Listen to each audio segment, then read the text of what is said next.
ओम शांति। अर्थ सहित मुरली पाठ 18/6/2025। बाबा बोले, मीठे बच्चे, यह रुद्र ज्ञान यज्ञ स्वयं रुद्र भगवान ने रचा है। इसमें तुम अपना सब कुछ स्वाहा करो, क्योंकि अब घर चलना है। प्रश्न है, संगम युग पर कौन सा वंडरफुल खेल चलता है? भगवान के रचे हुए यज्ञ में ही असुरों के विघ्न पड़ते हैं। यह भी संगम पर ही वंडरफुल खेल चलता है। ऐसा यज्ञ फिर सारे कल्प में नहीं रचा जाता। यह है राजस्व अश्वमेध यज्ञ। स्वराज्य पाने के लिए इसमें ही विघ्न पड़ते हैं। ओम शांति। तुम कहाँ बैठे हो? इनको स्कूल अथवा यूनिवर्सिटी भी कह सकते हो। विश्वविद्यालय है जिसकी ईश्वरीय ब्रांचेज हैं। बाप ने बड़ी से बड़ी यूनिवर्सिटी खोली है। तो यह है ईश्वरीय विश्वविद्यालय। यह है बड़ी से बड़ी यूनिवर्सिटी। इससे बड़ी यूनिवर्सिटी दुनिया में हो ही नहीं सकता है। शास्त्रों में रुद्र यज्ञ नाम लिख दिया है। इस समय तुम बच्चे जानते हो, शिव बाबा ने यह पाठशाला अथवा यूनिवर्सिटी खोली है। ऊंच पे ऊंच बाप पढ़ाते हैं। यह तो बच्चों की बुद्धि में याद रहना चाहिए, भगवान हमको पढ़ाते हैं। तो मुख्य बात है, यहाँ पढ़ाने वाला स्वयं भगवान है। इसको याद रखना भी बहुत बड़ी बात है उमंग उत्साह के लिए। उनका यह यज्ञ रचा हुआ है। इसका नाम भी बाला है, राजस्व अश्वमेध रुद्र ज्ञान यज्ञ। राजस्व अर्थात स्वराज्य के लिए यह यज्ञ रचा जाता है।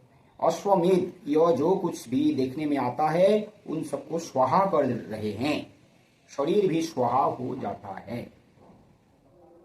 आत्मा तो स्वाहा हो नहीं सकती। सब शरीर स्वाहा हो जाएंगे, बाकी आत्माएं वापिस जा भागेंगी। यह है संगम युग। बहुत आत्माएं भागेंगी, बाकी शरीर खत्म हो जाएंगे। यह है सब ड्रामा। तुम ड्रामा के बस चल रहे हो। बाप कहते हैं, हमने राजस्व यज्ञ रचा है। यह भी ड्रामा प्लान अनुसार रचा गया है। ऐसे नहीं कहेंगे कि मैंने यज्ञ रचा है। बाबा देखो कितने निरहंकारी है, और ड्रामा पर बाबा का कितना भरोसा है। ड्रामा प्लान अनुसार तुम बच्चों को पढ़ाने के लिए कल पहले मुआफी ज्ञान यज्ञ रचा गया है। मैंने रचा है, यह भी अर्थ नहीं निकलता। ड्रामा प्लान अनुसार रचा गया है। कल्प कल्प रचा जाता है। यह ड्रामा बना हुआ है ना। ड्रामा प्लान अनुसार एक ही बार यज्ञ रचा जाता है। यह कोई नई बात नहीं है। अभी बुद्धि में बैठा है बरोबर। 5000 वर्ष पहले भी सतयुग था। अब चक्र फिर रिपीट हो रहा है। फिर से नई दुनिया स्थापन हो रही है। तुम नई दुनिया में स्वराज्य पाने के लिए पढ़ रहे हो। पवित्र भी जरूर बनना है। बनते भी वही हैं जो ड्रामा अनुसार कल पहले बने थे, अभी भी बनेंगे। साक्षी हो, ड्रामा को देखना होता है और फिर पुरुषार्थ भी करना होता है। पिछाड़ी में यह सन्यासी आदि भी आकर समझेंगे सृष्टि का चक्र कैसे फिरता है। यह नॉलेज कोई में है नहीं। यह भी बच्चे जानते हैं पवित्रता पर कितने विघ्न पड़ते हैं और अबलाओं पर अत्याचार होते हैं। द्रौपदी ने पुकारा है ना, वास्तव में तुम सब द्रौपदियां सीताएं पार्वतियां हो। हम देश कोई एक द्रौपदी एक सीता एक पार्वती की बात नहीं है। हम सारे द्रौपदियां हैं, सीताएं हैं, पार्वतियां हैं। याद में रहने से अबलाएं कुब्जाएं भी बाप से वर्षा पा लेती है। याद में तो रह सकती है ना। भगवान ने आकर यज्ञ रचा है। इसमें कितने विघ्न पड़ते हैं, अभी भी विघ्न पड़ते रहते हैं। कन्याओं को जबरदस्ती शादी कराती हैं, नहीं तो मार कर निकाल देते हैं। इसलिए पुकारती है, हे पतित पावन आओ। तो जरूर उनको रथ चाहिए जिसमें आकर पावन बनाए। गंगा के पानी से पावन नहीं बनेंगे। बाप ही आकर पावन बनाए, पावन दुनिया का मालिक बनाते हैं। यज्ञ रचा जाता है तो उसमें खान पान की सब सामग्री चाहिए ना। यह है ईश्वरीय यज्ञ। ईश्वर ने आकर इस ज्ञान यज्ञ की स्थापना की है। तुमको पढ़ाते हैं। इस यज्ञ की महिमा बहुत भारी है। ईश्वरीय यज्ञ से ही तुम्हारा शरीर निर्वाह होता है। जो अपने को अर्पणमय समझते हैं, हम ट्रस्टी है, यह सब कुछ ईश्वर का है। हम शिव बाबा के यज्ञ से भोजन खाते हैं। यह समझ की बात है ना। यहाँ तो नहीं सबको आकर बैठना है। इनका सैंपल तो देखा कैसे सब कुछ स्वाहा किया। बाबा कहते हैं, जैसे कर्म यह करता है, इनको देख औरों को भी कर आया। बहुत ही स्वाहा हुए। जो जो हुए वह अपना वर्षा लेते हैं। बुद्धि से भी समझा जाता है आत्मा तो चली जाएगी, बाकी शरीर सब खत्म हो जाएंगे। यह बेहद का यज्ञ है, इनमें सब स्वाहा होंगे। तुम बच्चों को समझाया जाता है कैसे बुद्धि से स्वाहा हो, नष्टो मोहा बन जाओ। यह भी जानते हो यह सारी सामग्री खाक हो जानी है। कितना बड़ा यज्ञ है, वहां फिर को यज्ञ नहीं रचा जाता है, ना कोई उपद्रव होते हैं। यह सब जो भक्ति मार्ग के अनेक यज्ञ हैं वह सब खत्म हो जाते हैं। ज्ञान सागर एक ही भगवान है, वही मनुष्य सृष्टि का बीज रूप सत चैतन्य है। शरीर तो जड़ है, आत्मा ही चैतन्य है, वह ज्ञान सागर है। तुम बच्चों को ज्ञान सागर वेद पढ़ाते हैं, वह सिर्फ गाते रहते हैं और तुमको बाबा सारा ज्ञान सुना रहे हैं। ज्ञान कोई बहुत तो है नहीं, वर्ल्ड का चक्र कैसे फिरता है यह सिर्फ समझाना है। आप तुमको खुद पढ़ा रहे हैं, कहते भी हैं साधारण तन में प्रवेश करता हूँ। भागीरथ भी मशहूर है, जरूर मनुष्य ही होगा जिसमें बाप आएगा। उनका एक ही नाम चला आता है, शिव, और सबके नाम बदलते हैं, इनका नाम नहीं बदलता। बाबा को कहते हैं सदा शिव, सदा ही शिव है, उनका कोई परिवर्तन नहीं होता है। बाकी भक्ति में अनेक नाम रख दिए हैं, यहाँ तो है ही शिव बाबा। शिव कल्याणकारी कहा जाता है, भगवान ही आकर नई दुनिया स्वर्ग स्थापन करते हैं, तो कल्याणकारी ठहराना। तुम जानते हो भारत में स्वर्ग था, अभी नर्क है, फिर स्वर्ग जरूर होगा। इनको कहा जाता है पुरुषोत्तम संगम युग, जबकि बाप खिवैया बन तुमको इस पार से उस पार ले जाते हैं। यह है पुरानी दुख की दुनिया, फिर जरूर नई दुनिया होगी ड्रामा अनुसार, जिसके लिए तुम अभी पुरुषार्थ करते हो। तो क्या है, पुरानी दुनिया से नई दुनिया में ले जा रहे हैं, दुख की दुनिया से सुख की दुनिया में ले जा रहे हैं। इसके लिए हमको लेकिन पुरुषार्थ करना पड़ेगा। बाप की याद ही घड़ी घड़ी भूल जाती है, इसमें है मेहनत। बाकी तुमसे जो विकर्म हुए हैं उनकी सजा कर्म भोग के रूप में भोगनी ही पड़ती है। परम भोग अंत तक भोगना ही है, उसमें माफी नहीं मिल सकती है। ऐसे नहीं बाबा क्षमा करो, कुछ भी नहीं, ड्रामा अनुसार सब होता है, क्षमा आदि होती ही नहीं, हिसाब किताब चुप तो करना ही है। तमो प्रधान से सतो प्रधान बनना है, इसके लिए श्रीमत भी मिलती है। श्री श्री शिव बाबा की श्रीमत से तुम श्री बनते हो, ऊंचते ऊंच बाप तुमको ऊंच बनाते हैं।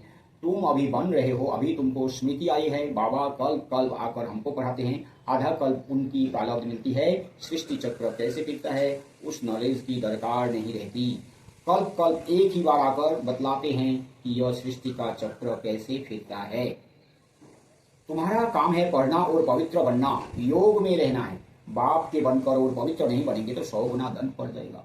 बाबा को तो बना है लेकिन पवित्र बना ही नहीं, वही भिखारी, वही लोभ मोह अहंकार, तो फिर क्या होगा, 100 गुना दंड पड़ जाएगा। नाम भी बदनाम हो जाता है, गाते भी हैं सदगुरु का निंदक छोड़ ना पाए। मनुष्यों को पता नहीं कि यह कौन है, सत बाप ही सदगुरु सत टीचर होगा ना। तुमको पढ़ाते वो है, सच्चा सदगुरु भी है। जैसे बाप ज्ञान का सागर है, तुम भी ज्ञान के सागर हो ना। बाप जैसे ज्ञान का सागर है, हम भी ऐसे ज्ञान का सागर बनना है। बाप ने तो सारा ज्ञान दे दिया है, जिसने जितना कल पहले धारण किया है उतना ही करने, बाबा ने सारा ज्ञान दे दिया है। हमें तो सिर्फ बाबा के ज्ञान को समझना है, फिर उसको अमल में लाना है, तो फिर जब धारणा भी होगी और उस ज्ञान दूसरों को देना भी है, सेवा भी करनी है। पुरुषार्थ करना है, कर्म बिगड़ तो कोई रह ना सके। कितने भी हठ योग आदि करते हैं वो भी कर्म है ना, यह भी एक धंधा है आजीविका के लिए। नाम होता है, बहुत पैसा मिलता है, पानी पर आग पर चले जाते हैं, सिर्फ उड़ नहीं सकते हैं, उसमें तो पेट्रोल आदि चाहिए ना। लेकिन इनसे फायदा तो कुछ नहीं, पावन तो बनते नहीं। साइंस वालों की भी रेस है, उनकी है साइंस की रेस और तुम्हारी है साइलेंस की। सब शांति ही मांगते हैं। बाप कहते हैं शांति तो तुम्हारा स्वधर्म है, अपने को आत्मा समझो, अपने घर चलना है शांति धाम। यह है दुख धाम, हम शांति धाम से फिर सुख धाम में आएंगे। यह दुख धाम खलास होना है, यह अच्छी रीति धारण कर फिर औरों को धारण कराना है। बाकी थोड़े रोज है, वह पढ़ाई पढ़कर फिर शरीर निर्वाण माथा मरना पड़ता है। तकदीरवान बच्चे फौरन निर्णय ले लेते हैं कि हमें कौन सी पढ़ाई पढ़नी है, उस पढ़ाई से क्या मिलता है और इस पढ़ाई से क्या मिलता है। इस पढ़ाई से तो 21 जन्मों की प्रारब्ध बनती है, तो ख्याल करना चाहिए कि हमको कौन सी पढ़ाई पढ़नी है। जिसको बेहद के बाप से वर्षा पाना है वह बेहद की पढ़ाई में लग जाते हैं, परंतु ड्रामा प्लेन अनुसार कोई की तकदीर में नहीं है तो फिर उस पढ़ाई में चटक पड़ते हैं, यह पढ़ाई नहीं पढ़ते, कहते फुर्सत नहीं मिलती। बाबा पूछते हैं कौन सी नॉलेज अच्छी, उनसे क्या मिलेगा और इनसे क्या मिलेगा। कहते हैं बाबा जिस्मानी पढ़ाई से क्या मिलेगा, थोड़ा करके कमाएंगे। यहाँ तो भगवान पढ़ाते हैं, हमको तो पढ़कर राजाई पद पाना है, तो ज्यादा ध्यान किस बात पर देना चाहिए। कोई तो फिर कहते बाबा वह कोर्स पूरा कर फिर आएंगे। बाबा समझ जाते हैं इनकी तकदीर में नहीं है, क्या होना है सो आगे चल देखना है। समझते हैं शरीर पर भरोसा नहीं है, तो फिर सच्ची कमाई में लग जाना चाहिए। जिसकी तकदीर में है वही अपनी तकदीर जगाएंगे। पूरा जोर लगाना है, हम तो बाप से वर्षा लेकर ही छोड़ेंगे। बेहद का बाबा हमको राजाई देते हैं, तो क्यों ना यह एक अंतिम जन्म हम पवित्र बनेंगे। इतने ढेर बच्चे पवित्र रहते हैं, झूठ थोड़े ही बोलते हैं, सब पुरुषार्थ कर रहे हैं, पढ़ रहे हैं, फिर भी विश्वास नहीं करते। बेहद का बाप आते ही तब है जब पुरानी दुनिया को नया बनाना होता है। पुरानी दुनिया का विनाश तो सामने खड़ा है, यह बहुत क्लियर है। समय भी बरोबर वही है, अनेक धर्म भी है, सतयुग में होता ही एक धर्म है। यह भी तुम्हारी बुद्धि में है, तुम्हारे में भी कोई है जो निश्चय अर्जुन कर रहे हैं। अरे निश्चय करने में टाइम लगता है क्या, शरीर पर भी भरोसा थोड़ी ही है।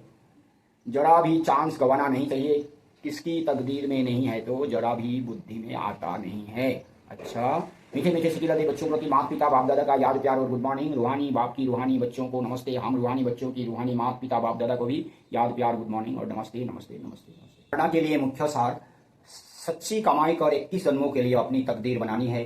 शरीर पर कोई भरोसा नहीं है, इसलिए जरा भी चांस नहीं गंवाना है। नष्टो मुहा बनकर अपना सब कुछ रुद्र यज्ञ में स्वाहा करना है। अपने को अर्पण कर ट्रस्टी हो संभालना है। साकार बाप को फॉलो करना है। वरदान है ईश्वरीय नशे द्वारा, पुरानी दुनिया को भूलने वाले सर्व प्राप्ति संपन्न भव। जैसे वह नशा सब कुछ भुला देता है, ऐसे यह ईश्वरीय नशा दुखों की दुनिया को सहज ही भुला देता है। उस नशे में तो बहुत नुकसान होता है, अधिक पीने से खत्म हो जाते हैं, लेकिन यह नशा अविनाशी बना देता है। जो सदा ईश्वरीय नशे में मस्त रहते हैं वह सर्व प्राप्ति संपन्न बन जाते हैं। एक बाप दूसरा ना कोई, यह स्मृति ही नशा चढ़ाती है। इसी स्मृति से समर्थी आ जाती है। स्लोगन है एक दो को कॉपी करने के बजाय बाप को कॉपी करो। अव्यक्त दिशा है आत्मिक स्थिति में रहने का अभ्यास करो, अंतर्मुखी बनो। अंतर्मुखी रहने वाले ही हर ज्ञान रतन की गुह्यता में आ सकते हैं। ज्ञान की हर पॉइंट का राज क्या है और किस समय किस विधि से उसे कार्यों में युवा सेवा में लगाना है, इस तरह से उस पर मनन करते उस राज के रस में चले जाओ तो नशे की अनुभूति कर सकेंगे। अच्छा, ओम शांति। प्रोजेक्ट बाबा की प्रत्यक्षता।